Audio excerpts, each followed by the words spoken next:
entrar numa parte mais prática do Sermão do Monte. E nós vamos aprender como viver como cidadãos do reino.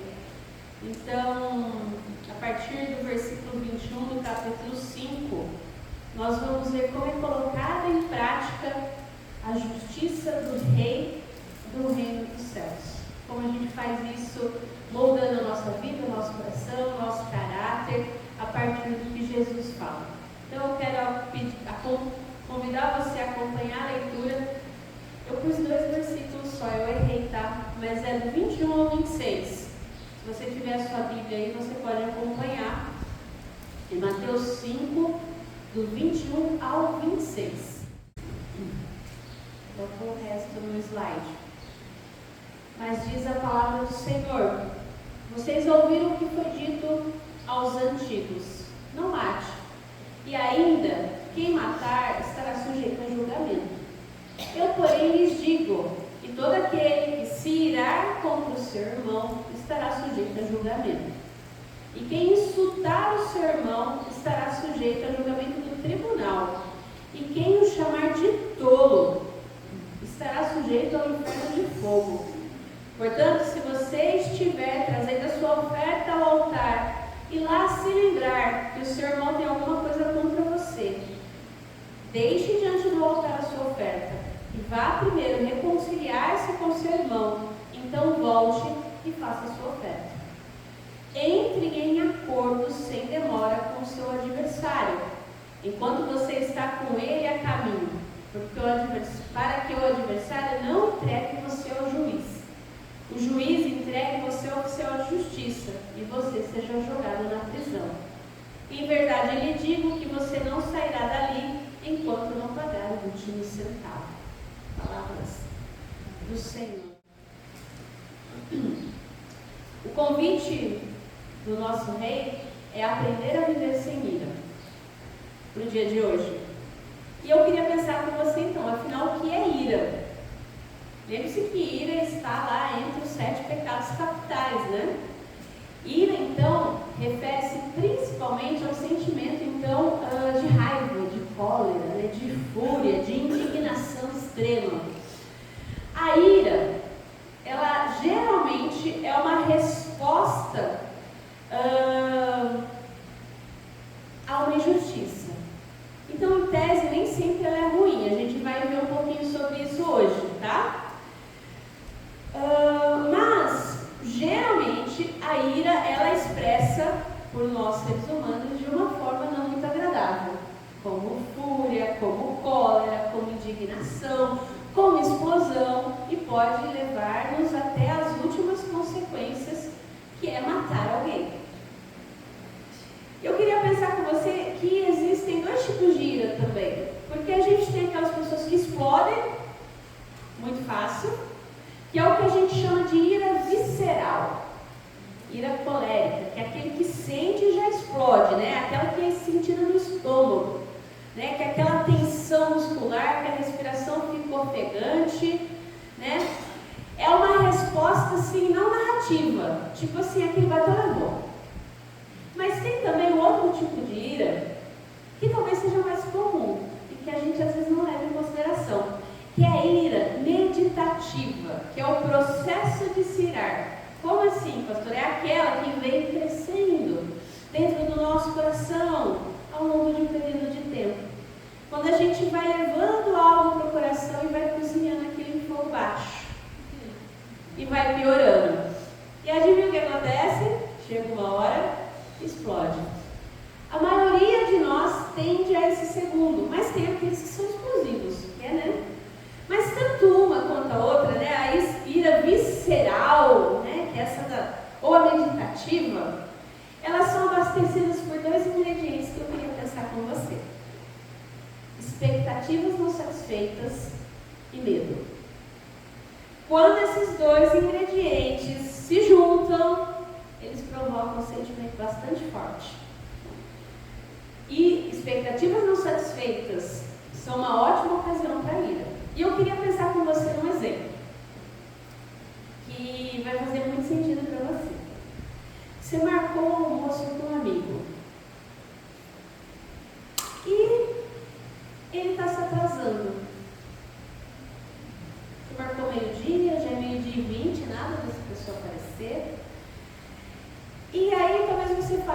medo tem a ver com isso? Vamos lá. Enquanto você espera esse amigo que está atrasado, você começa a pensar, bom, cara, que desrespeito. 20 minutos não deu satisfação. Se fosse o presidente, eu duvido que ele ia se atrasar. Aí a ira começa a se movimentar dentro de você. Aí junta com isso o medo. Como assim o medo? O medo de não ser valorizado. O medo da gente não ser considerado importante. É a velha e boa insegurança. Você começa a pensar, nossa, a pessoa nem se importa comigo. Como que ele ousa fazer eu perder meu tempo? Ele está me menosprezando, só pode. Enfim, e a ira vai aumentando, aí você olha para o relógio, mais 10 minutos e esse amigo não chega de jeito nenhum. O almoço já está comprometido, porque você concorda que com raiva, comer já fica difícil, né? A sua expectativa de um momento tranquilo, relaxante, de comida boa, de conversa boa, já foi. E você volta à ideia do desrespeito. Aí a sua ira vai aumentando, você vai ebulindo. E digamos que esse amigo chegue meia hora depois do combinado e ele diga assim educadamente: nossa, quase esqueci do nosso almoço. Desculpa pelo atraso. Aí seu medo se confirma. Você fala assim, realmente, a pessoa esqueceu de mim. Eu não sou importante para ela. Isso tudo é na sua cabeça, tá? É a cara dessa pessoa esquecer. Nossa, eu já devia estar preparado para isso. Mas se a gente olhar por outro prisma, esse amigo chega com a cabeça ensanguentada, falando, nossa, você não sabe, eu me envolvi num acidente de trânsito, tive que lidar com a polícia, com outro motorista, foi uma loucura. A bateria do meu celular acabou, eu não conseguia falar com você. Você desculpa, nossa. Você concorda que aí é um rol de emoções, né? Porque aí você começa a se sentir culpado porque você estava com raiva. E aí você começa a ter compaixão pelo seu amigo. Você fala, nossa, e se fosse eu no lugar dele, né? E aí você já fica preocupado, mas você está com sangue, você não foi na ambulância, não precisou, nossa, nem vi e tal. É uma mistura de emoções, isso tudo dentro da gente. A expectativa não satisfeita, o medo gera um quadro de ira. Eu e você, a gente sabe que a vida é cheia de expectativas não satisfeitas. A cada dia nós nos deparamos com 10 ou centenas delas e nós não temos como controlar isso. A gente pode administrar melhor, tá? O nosso medo e as nossas expectativas não satisfeitas, vivendo como cidadãos do reino. E a gente precisa, em primeiro lugar, examinar quais são as narrativas que nos levam a iras, para a gente poder descobrir de onde elas vêm e como lidar com elas. Lembra que eu falei na primeira mensagem que a gente vive uma guerra de narrativas externamente no mundo de hoje, mas essa guerra de narrativas a gente já vive há muito tempo dentro do nosso coração e da nossa mente. E aí ao longo dessa série eu falei que a gente quer analisar então as falsas narrativas que causam boa parte dos nossos problemas. E como as narrativas do reino dos céus podem nos ajudar a lidar com a frustração, com o estresse. Porque a gente começa, às vezes não é consciente, às vezes é inconsciente, a lidar com algumas expectativas e com algumas situações de frustração, de estresse e de ira, com narrativas que a gente tem dentro da gente desde criança. Eu sou uma pessoa sozinha, as coisas devem acontecer do jeito que eu quero, algo terrível vai acontecer se eu cometer algum erro, eu preciso estar no controle o tempo todo, porque senão vai dar errado. A vida tem que sempre ser boa, sempre ser satisfatória, sempre ser justa, do jeito que eu quero. Eu preciso estar preparado para tudo que aconteça hoje. Eu preciso ser perfeito. Essas são algumas narrativas que inconscientemente controlam a nossa vida. E cada uma dessas narrativas é cheia de temor e da necessidade da gente se manter no controle. A gente tenta controlar tudo. Porque aí a gente sabe mais ou menos o que pode acontecer. O nosso problema é o medo. A gente acha que está no controle a solução para os problemas. Só que a verdade é que essa necessidade de estar no controle nos leva a confiar nos nossos próprios recursos. Que se torna uma grande ocasião para a gente pecar, porque a gente vive segundo a carne. E aqui eu queria fazer um adendo, porque muitas pessoas pensam que carne, né, se refere somente ao corpo. Eu estou vivendo conforme a necessidade e a vontade do meu corpo. Mas no Novo Testamento, a palavra usada para carne, ela é sarx, que é também no grego relacionada aos nossos desejos e vontades, a nossa natureza humana, não apenas o aspecto físico do corpo. Então, o que acontece? Dentro de mim, dentro de você, dentro de nós, tem uma disposição de nos desviarmos de Deus, de vivermos segundo os nossos desejos, as nossas vontades e também a nossa carne física. Quando nós nos entregamos a isso, a gente fala que é viver segundo a carne, né? É um termo bastante conhecido. Então, aqueles que vivem segundo a carne confiam na sua própria capacidade de resolver os seus problemas também. Porque às vezes a gente pensa que viver segundo a carne, é viver, é beber, é fumar, é fazer tudo isso que moralmente a gente entende que não deve ser feito. Mas tem muito crente dentro da igreja vivendo segundo a carne. Por quê? Porque tenta resolver os seus problemas com as suas próprias capacidades. Isso também é viver segundo a carne. O que gera vários pecados, como lascívia, como fornicação, como bebedeira, como orgulho, como inveja, como inquietação, como falso julgamento, como ressentimento, como ira. Ira injusta. E aqui eu falei que a ira pode ser justa, a gente vai ver mais pra frente quando ela é justa. Mas o fato é que a ira, quando ela é injusta, raramente nos ocorre que nós estamos sendo guiados pela carne, porque a gente acha que está certo. Porque a gente acha que está certo. E aí, a gente não está vivendo a luz do reino dos céus. A gente está vivendo a luz do nosso próprio reino, das nossas vontades. A gente esquece que a gente é cidadão do reino e que a gente precisa viver como tal. E aí, olhando para o nosso texto, a gente pode pensar então na narrativa que Jesus apresenta. Porque essa é a primeira preocupação de Jesus, é o primeiro item que ele aborda no Sermão do Monte, é a ira. E muitos acreditam que a justiça é determinada por atos externos. E, portanto, se nós não tivermos rompido, violado o comportamento externo, se eu não bati ninguém, se eu não matei ninguém, está tudo certo, eu sou justo, eu estou fazendo tudo certo. O problema é que Jesus vai mais fundo, né?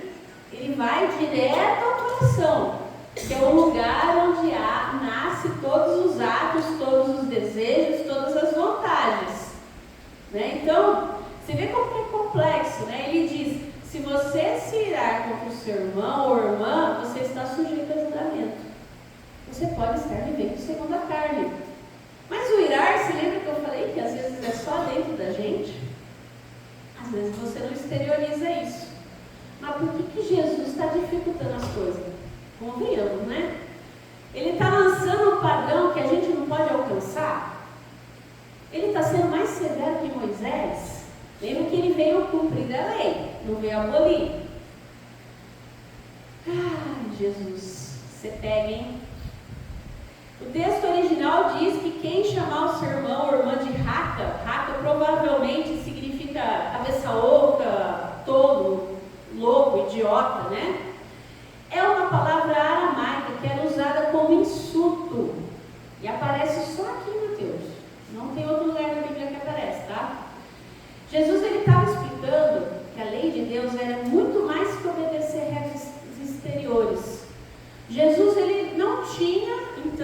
a intenção de abolir a lei. Ele cumpriu.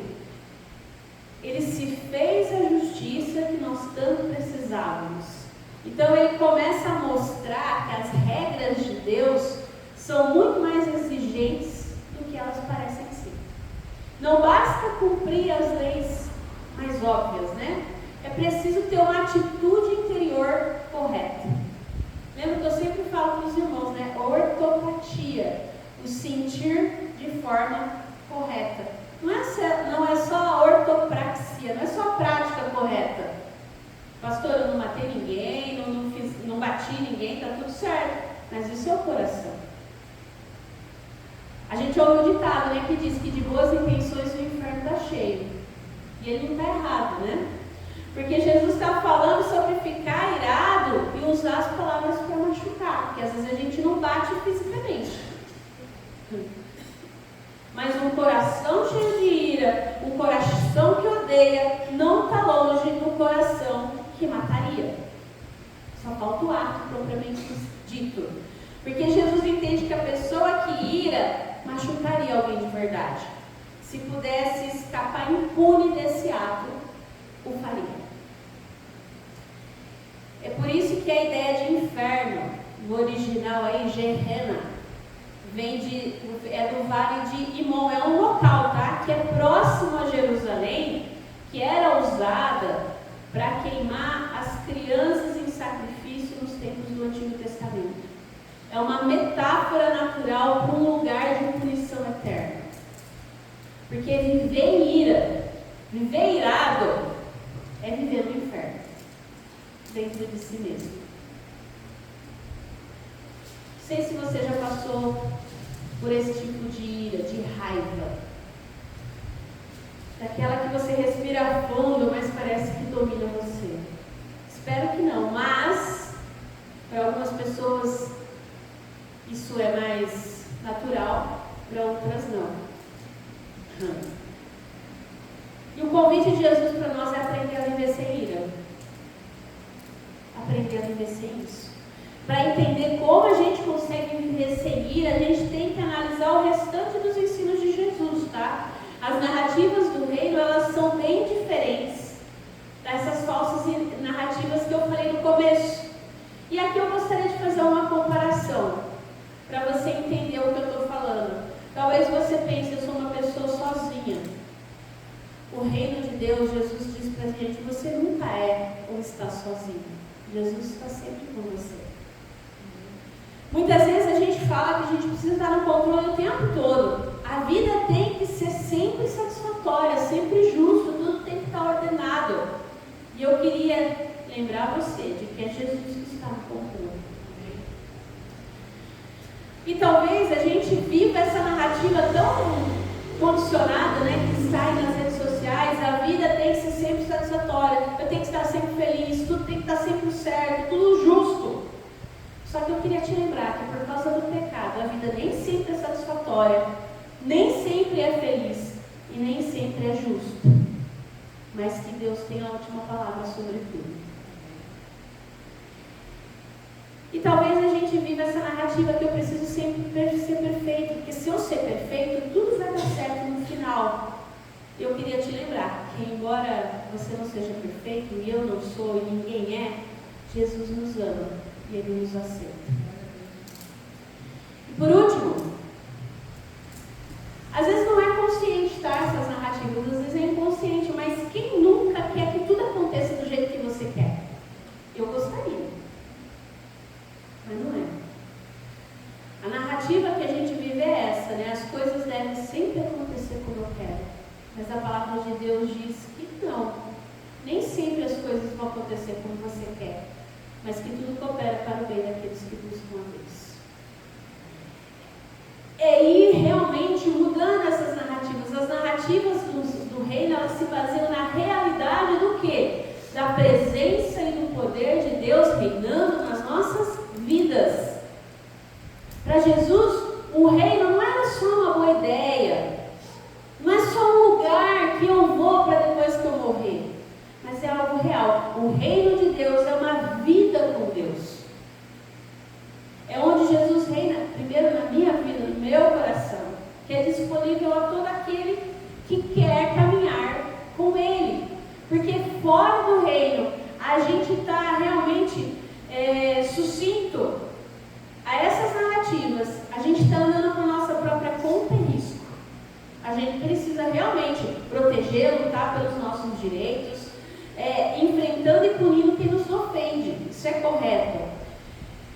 Mas no reino, a gente não está sozinho nessa luta.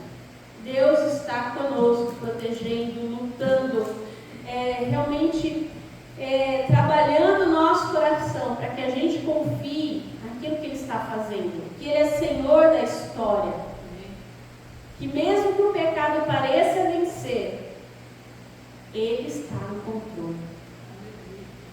No reino de Deus, como de Jesus, a gente pode confiar no Pai Celestial, nesse Rei, porque a gente pode perder até Ele de vista, mas Ele não nos perde de vista. Sabe aquela ideia da criança no parquinho? Não sei se você já fez o teste, né? Quando a criança é pequena, você dá aquela escondidinha, e a criança, se ela não te vê, ela começa a ficar desesperada, mas você está lá vendo ela. Claro. Para botar medo na criança. Às vezes a gente não vê Deus, parece que Deus não responde a nossa oração, parece que a gente está assim no deserto, e às vezes a gente está no deserto porque a gente precisa daquela experiência, mas o fato é que Deus não nos deixa, não nos tira da vista dele. Ele é um Pai que cuida, que Ele deixa às vezes a gente viver desse jeito por conta e risco nosso, para que a gente possa experimentar, para que a gente possa crescer, para que a gente possa amadurecer, para que a gente possa falar como é ruim viver sem meu Pai. Ele não se intromete, mas isso não significa que Ele não esteja conosco, que Ele não observe, que Ele não desconheça as nossas idas e vindas. O Senhor promete: nunca abandonarei, nunca o deixarei. Mesmo que o mal nos aconteça, Deus pode redimir esse mal e usar para o bem. Não é uma regra, não é sempre, mas pode acontecer.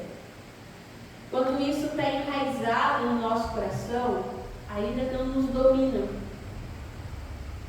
Por quê? Lembra que eu falei? Expectativas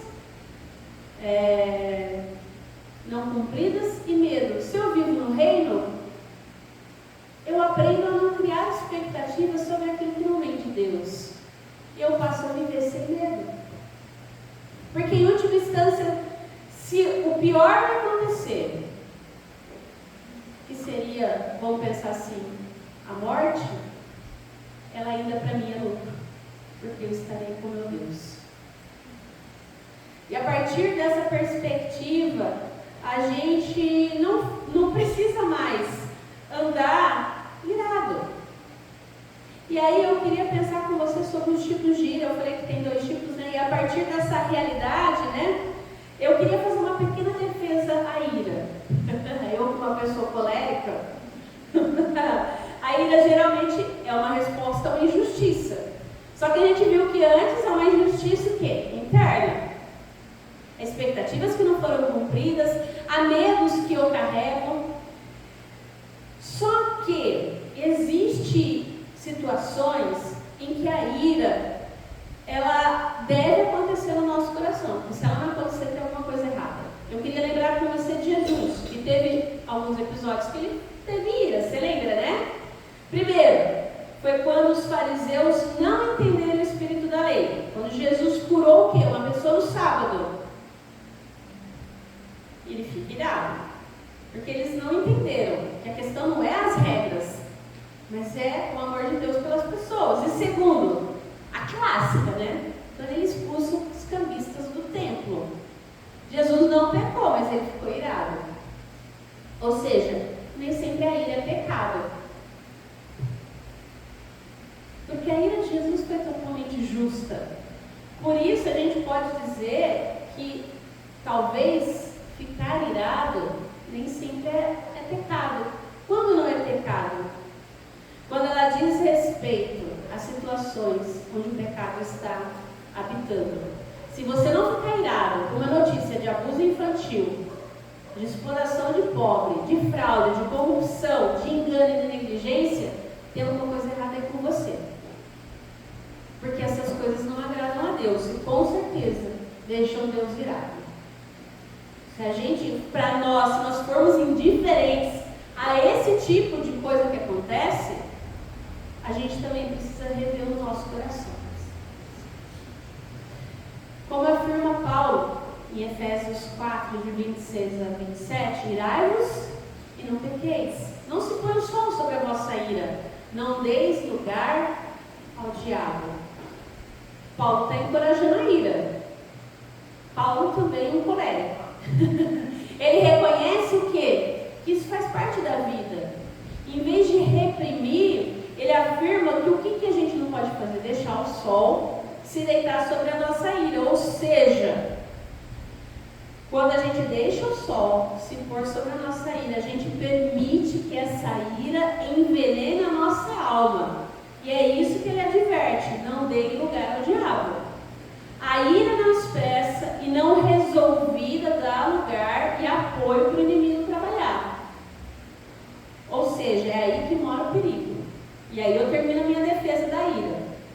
Por quê? Quando a ira não resolvida facilmente se torna ressentimento, amargura, desespero, ela é combustível para o ódio, sendo uma ira pecaminosa e não é justa. E isso a gente tem muito por aí também. Você pode ver, você vai conhecer gente que o quê? Por isso que eu acho que tem que morrer mesmo. Aí eu já estou indo para o outro lado. Então a ira pecaminosa, ela é insensata. Ela destrói em vez de edificar. Ela tira a nossa liberdade. Ela nos faz prisioneiros. Porque odiar alguém, mesmo que seja aquele que explorou, aquele que matou, aquele que... E isso também, se eu ir no meu coração odiar essa pessoa, é viver no inferno. É cometer homicídio no coração. Tá vendo que o negócio é complexo? Aí, por quê? Porque a ira pecaminosa, quando eu alimento o ódio no meu coração, eu alimento essa mágoa, eu deixo o sol ali deitar, ela faz o quê? Com que eu deixe de ver as pessoas com a dignidade humana que talvez precise ser vista. Eu falo talvez porque realmente quando a gente pensa com o nosso lado irado, a gente pensa que várias pessoas mereciam morrer, mas nós não somos Deus para julgar ninguém. Essa pessoa que cometeu um crime, né? Vamos pensar assim, ela tem que ser julgada pela lei. E ela deve responder perante a lei. A gente pode não ir, então, às vias de fato, fora da gente, mas no nosso coração, a gente condena. E a gente vive, então, no inferno. E eu queria pensar com você que a partir de toda essa análise, ao concluir o seu exemplo, como a ira é demonstrada de forma externa, ou seja, essa desarmonia, essa injustiça, Jesus vai fazer uma aplicação prática. Jesus ordena que antes de oferecer uma oferta no altar, o discípulo, aquele que é cidadão do reino, deve buscar paz com quem tem algo contra ele. E aí eu destaco para você que essa ira pecaminosa e a falta de perdão, elas invalidam a nossa adoração. Então não adianta eu destilar ódio nas redes sociais de segunda a sexta e domingo estar na igreja. É isso. E eu queria pensar com você então que Jesus nos diz que nós devemos ter prioridade na reconciliação, que é o que ele fala no verso 23 a 24. Ou seja, ele está falando de uma adoração formal, que é trazer a oferta. Ou seja, trazer seu dízimo, trazer seu dinheiro, trazer a sua oferta, trazer o seu tempo, a sua adoração, o seu coração aqui, torna-se vazio. Vazio. Se a gente tiver relacionamentos rompidos. O foco, o que é? A iniciativa do ofensor, quem magoou, tá? Em buscar a reconciliação, não apenas o ofendido. E ele diz que isso precisa ser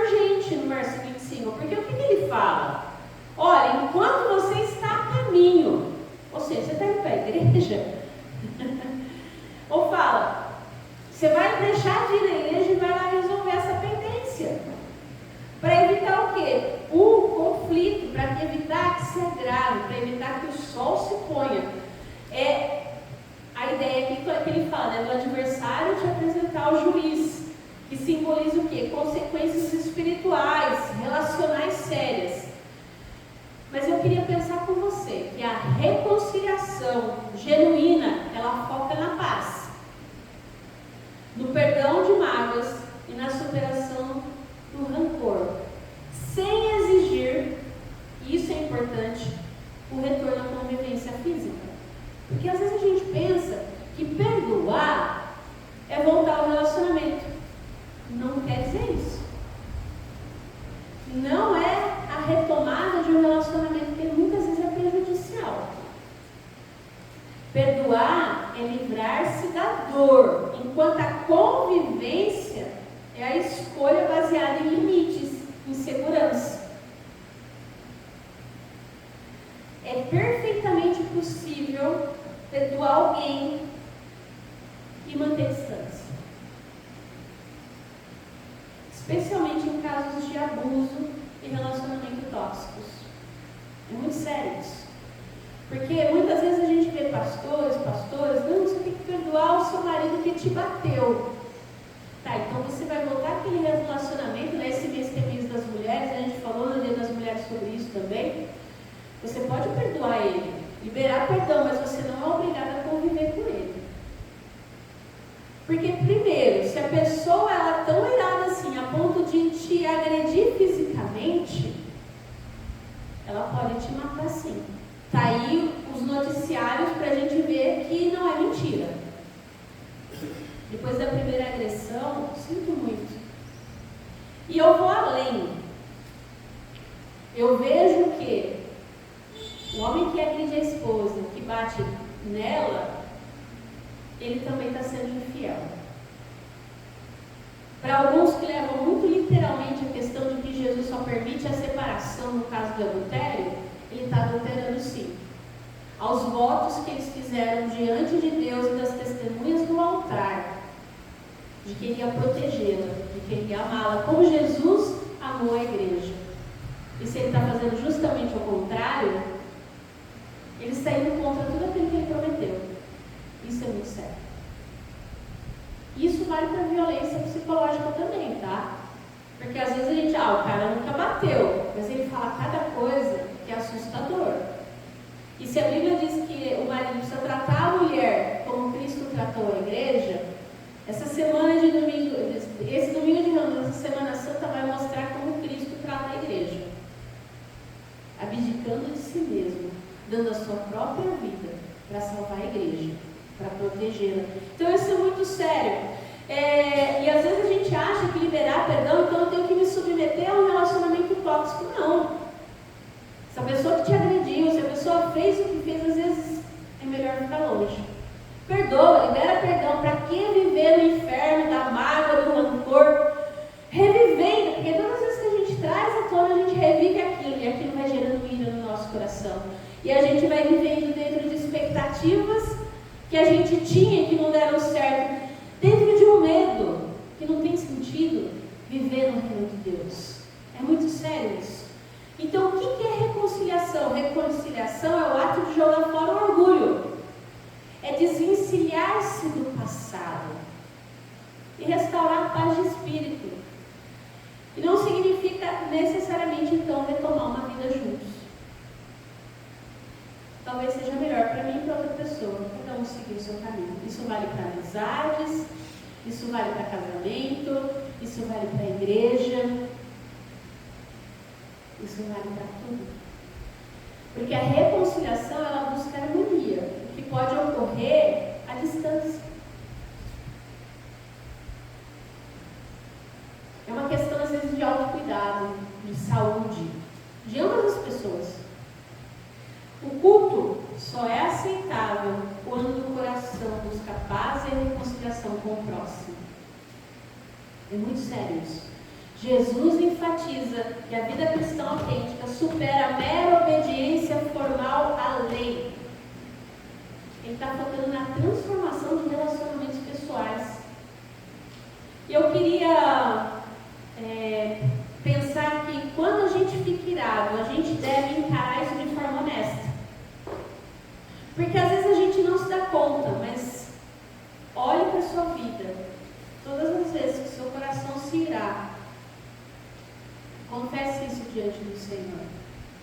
Porque às vezes a gente não sabe por que a gente ficou irado.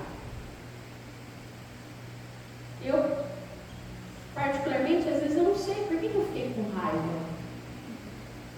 E às vezes a melhor coisa é o que, Senhor, eu não entendo por quê. Qual a expectativa? Eu estava esperando e não aconteceu. Confesse, apresente diante do Senhor. Se possível, a gente deve procurar realmente a pessoa que a gente se ofendeu, que a gente ofendeu, procurar conversar. Olha, eu quero pedir desculpas, tal. Necessariamente você não precisa caminhar junto, como eu já falei, porque quanto mais a gente espera para fazer isso, pior e mais demorado se torna a nossa escravidão. O nosso inferno só fica pior. Quando a gente recusa a reconciliação, a gente se condena a uma terrível prisão. A ira, o ódio, é como um ácido que só corrói o lugar onde ele está. A gente muitas vezes está preso nisso e o outro está feliz, alegre e contente. E talvez a gente precise apresentar diante do Senhor: eu não consigo perdoar. Fala isso para Deus. Às vezes a gente tem que verbalizar algumas coisas, porque às vezes a gente tem medo de falar e tipo, isso realmente, às vezes a gente precisa falar. Eu tenho raiva, eu não sei porque eu tenho raiva, mas toda vez que acontece isso, eu fico irado. Me ajuda, Senhor, me ajuda. E para concluir, eu queria pensar com você numa ferramenta eficaz contra a ira. Se você é uma pessoa que fica irada com bastante frequência, existe uma coisa que é possível a gente fazer. Eu falo a gente porque eu me incluo. É a gentileza. Porque a gentileza é uma virtude própria do caráter de Cristo. Ninguém diria que Jesus era uma pessoa irada, mas diria que ele era uma pessoa gentil. Mas a gente viu que o próprio Jesus, como ser humano, pôde se irar. Ele não pecou, mas ele se irou. Ou seja, na nossa humanidade, a ira pode acontecer e a gentileza é uma ferramenta. E a teóloga Rebecca de Jong, ela diz: aqueles com a virtude da gentileza controlam sua raiva ao invés de serem controlados por ela. Jesus pôde muito bem ter ficado com raiva diante da injustiça no templo, com os religiosos. No entanto, ele era tudo, menos uma pessoa irada. Mas era certamente uma pessoa gentil. Lembre-se que Jesus está preocupado com o seu coração. Ele é um bom pai. Por isso, se examine. Apresente diante dele as suas intenções. Às vezes a gente não sabe o motivo que a gente fica irado. Às vezes é uma ira justa. Mas peça para que Deus trabalhe o suficiente para que ela não se torne uma ira injusta. Para que na ira do momento, quando você vê uma injustiça, você não se torne injusto ao querer consertar aquela injustiça. Porque tem coisa que não é a gente que vai resolver. É o próprio Jesus, no dia que ele retornar a segunda vez. Ele vai julgar todas as coisas, não a gente. Mas adivinha, a maior parte da nossa ira é injusta, é pecaminosa, é consequência das falsas narrativas que a gente vive. Que a gente possa realmente apresentar para nós narrativas do reino. Que a gente possa mudar, que a gente possa refletir. A mudança é algo que acontece aos poucos. Não é do dia para a noite, tá? Também que a gente vai deixar de ficar com raiva, que a gente vai perdoar de forma fácil, né? Mas que Deus assim nos ajude a viver sem ira. E que quando a gente se irar, essa ira seja justa. Amém?